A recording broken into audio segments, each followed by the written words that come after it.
Mas já que vocês puxaram o assunto aí, zagueiro, vamos falar um pouquinho então sobre essa situação de Igor Júlio, né? Já que é um jogador que um torcedor mandou uma mensagem despretensiosa. Aí, guerreiro, vem pro Cruzeiro. Foi o cabuloseiro. Cabuloseiro que mandou. Xará Samuel, um abração pra ele aí. Mandou e o Igor, teve uma sondagem aí do Cruzeiro. Vamos ver o que acontece. Basicamente foi isso. Samuquinha, nas apurações aí, conseguiu captar alguma coisa? Então, Caramu, a gente foi atrás dessa história. Realmente teve um contato do Cruzeiro, mas na época o Cruzeiro estava lá para buscar o Vitão, numa busca ali mais concreta de zagueiro, né? E aí o Cruzeiro fez uma sondagem junto ao staff do atleta e não passou disso. O que a gente tem de informação é que o Brighton hoje, ele pegou o jogador de volta, ele estava no West Ham e não estava jogando lá. Então, se não está jogando lá, é melhor ficar no clube, né? Melhor não jogar aqui, né? Exato. Fica treinando então. Foi relacionado para o último jogo do Brighton. Foi com o Everton o último jogo? Foi. Ele ficou no banco. E aí, o que acontece? O Brighton não pensa em emprestar, mas topa negociar em definitivo. E eu estava conversando com uma pessoa que lá, aí vocês que acompanham mais a Premier League, quando o Brighton comprou em 2023, acho que meados de 23, né, ele tinha vindo de uma grande temporada na Itália, eles pagaram acho que 17 ou 18 milhões de euros para ter o jogador.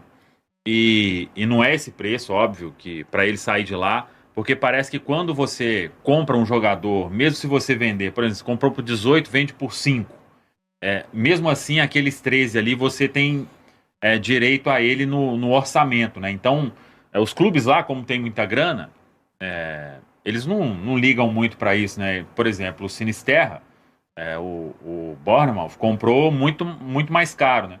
E negociou com o Cruzeiro um empréstimo com obrigação de compra, mesmo alcançando tudo, não vai chegar no valor que eles pagaram. Então, essa diferença, ela vem no orçamento do clube e abre uma nova possibilidade de investimento. Então, o Brighton topa uma venda. O que eu escutei é que ele poderia sair de lá por uma operação 6+1. 7 milhões de euros daria negócio. 6+1?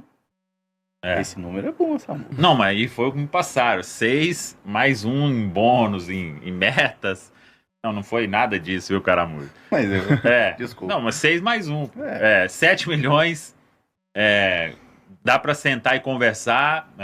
Obviamente não seria à vista, né? Então, o Palmeiras esteve para contratar o jogador, depois deu uma rateada aí na história. Tem um fato, a preferência hoje, tem outros clubes da Europa para a janela do meio do ano já com uma negociação em andamento, quando é a principal janela entre eles, né? Mas se tivesse uma procura do Cruzeiro, por isso aí que ele já respondeu e tudo, né, por ser cruzeirense, acho que ele abriria uma negociação para uma volta ao futebol brasileiro. Tem 27 anos, eu acho, né? Faz 28 essa semana agora, dia 7. Então, não sei se o Cruzeiro vai procurar, não teve depois dessa consulta lá, ainda no final do ano, né? Não teve mais conversa, mas o jogador tá aí, né? Se oferecendo. Agora, tem que ver as questões também de salário e tudo, né? Em termos de valores, com sinceridade, eu acho que tá um valor aí, pro que tem hoje no mercado, a gente ia pagar isso no Vitão, né? Eu acho ele muito mais jogador. Tem essa questão sua, né? Assistiu quantos jogos do cara? Mas o cara, ninguém sai de uma transferência da Itália para ir para a Premier League. Na primeira temporada ele jogou, né? Foi titular lá no Brighton.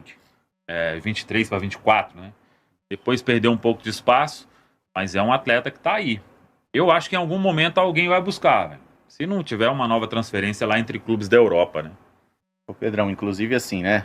Eu tenho certeza que você já viu alguns jogos do Igor Júlio e tudo mais. Ele foi muito bem na Itália, na Inglaterra mais ou menos, mas muitas vezes jogando até de lateral esquerdo, assim.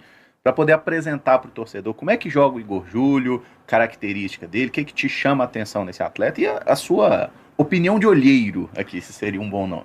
Ô Caramujo, assim, nos primeiros jogos que eu vi dele foram mais no período do Brighton, né? E aí era uma equipe do Brighton o Brighton sempre foi um time muito vertical, salvo aquele momento ali, talvez, do De Zerbi, que gostava de ter um pouquinho mais da posse da bola. Mas o Igor Júlio, para mim, era um zagueiro que não deixava a desejar no momento de construir. Ele tinha um certo controle de bola legal. É um jogador de muita imposição física, né? Não à toa jogou bem na Itália, foi para a Premier League, que são duas ligas que ponderam muito isso. O fato dele ter jogado de lateral é um zagueiro que consegue se movimentar muito bem ali, consegue marcar bem. Eu não entendi de verdade como ele não conseguiu espaço no West Ham. Não acho a defesa do West Ham das melhores defesas, mas eu acho que passa muito também, às vezes, por forma que o treinador acaba olhando para determinados jogadores.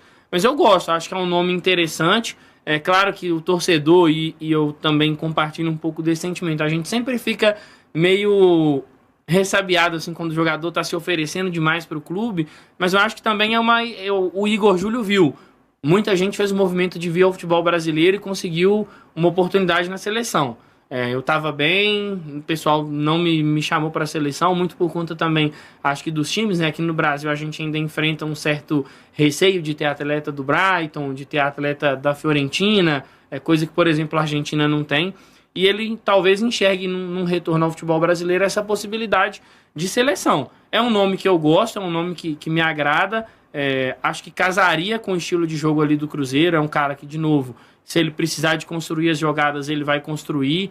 Se ele precisar de jogar numa linha alta e ter que correr para trás com certa velocidade, ele vai conseguir. Então acho que valeria a pena, né? E o Samuel trouxe essa questão dos valores. É um valor que o Cruzeiro esteve disposto a pagar pelo Vitão. Outras coisas acabaram não acontecendo. Se você for levar em conta ainda os jogadores que iriam na negociação, o Cruzeiro pagaria até mais pelo Vitão, né? Se você for fazer ali um cálculozinho. Euros, né? Então, vamos ver. Não sei se o Cruzeiro vai avançar. Tem toda a questão de orçamento, mas é um nome que, para mim, chegaria no futebol brasileiro aí para ter um bom desempenho. Ô, Maicon, esse valor aí, né? 6 mais 1 e tudo mais. É o famoso parceladinho, bem batidinho ali. É um valor até mais em conta do que a gente tá vendo nesse mercado bem maluco? Cara, com certeza. O Samuel falando desse valor, assim, não tem como você não se empolgar, porque é um jogador que, se você pega 2 anos atrás, talvez 1 ano e meio atrás, era impensável uma contratação, né, uma negociação por valores assim. Acho que se o salário também estiver dentro de uma realidade do Cruzeiro financeira, é um nome que pode ser cogitado, né? A gente o Samuel trouxe informação durante essa semana que o Cruzeiro avalia a possibilidade de contratar um novo zagueiro.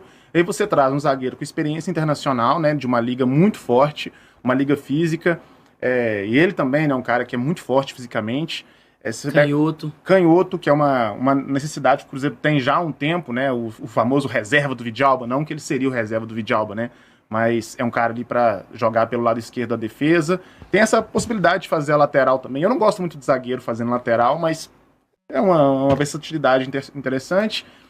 O cara quer vir jogar aqui, né? Isso não garante que ele vai jogar bem, mas talvez pode ajudar numa negociação, numa questão salarial também. Talvez abra mão de uma coisa aqui, outra ali para jogar. Então eu acho que pode ser um negócio muito interessante mesmo, viu? Pensando num jogador pronto de 27 anos, por um valor talvez até um pouco menor, né, do que seria o Vitão. Sim. Cara, seria um baita negócio, viu? Fiquei animado também. Um ponto que eu acho que a gente precisa observar é a parte física do atleta, né? Porque ele chama atenção, como a gente falou em off, ele é corpulento, né? O rapaz é forte, tem ossos largos ali. E é um jogador que, por exemplo, nas últimas temporadas ele não teve ali uma constância. No Brighton ele não jogou tanto assim, teve algumas pausas ali por pequenas lesões. E nessa passagem do West Ham, que é uma defesa horrorosa, ele não jogava. Aí eu olhava e falava assim, pô, será que ele tá pior do que Mavropanos e aquele outro amigão lá do West Ham? Todibo, que foi expulso contra o Chelsea. Né? Enfim, eu olhei e falei assim, cara, por que esse cara não joga? É um ponto de preocupação também, Pedro, assim. Será que o cara, pra querer voltar assim, é porque ele talvez não tá tão bem fisicamente? Ô Caramujo, sinceramente eu não acho que seja esse o problema dele, não. Questão física no time. Eu acredito muito mais na questão de escolha do treinador. Talvez, e assim, os 2 jogadores que estavam lá no West Ham, eu também acho jogadores abaixo. Só que o Igor Júlio, não sei, tem muito treinador na Europa que não vai muito com atleta sul-americano, pode ser o caso dele, mas o aspecto físico tem que ser sempre ponderado para esse tipo de atleta, porque são atletas que se desgastam mais, né? São atletas mais pesados, atletas mais fortes. Então tem que tomar esse cuidado. Eu não lembro do Igor Júlio tendo nenhuma lesão grave, assim. Não, grave acho que não Eu teve, acho que né? ele não teve, né? É muito de adaptação. Eu acho que talvez não se adaptou tão bem ao contexto do clube, né? O West Ham vem tendo dificuldade nas últimas temporadas. Vamos ver se acho que físico não é o motivo dele retornar. É diferente do caso Sinisterra, né? Que estava ali com muita dificuldade de se manter saudável e aí escolhe vir para um futebol menos físico do que a Premier League para tentar se recuperar. Não acho que seja o caso do Igor Júlio, não.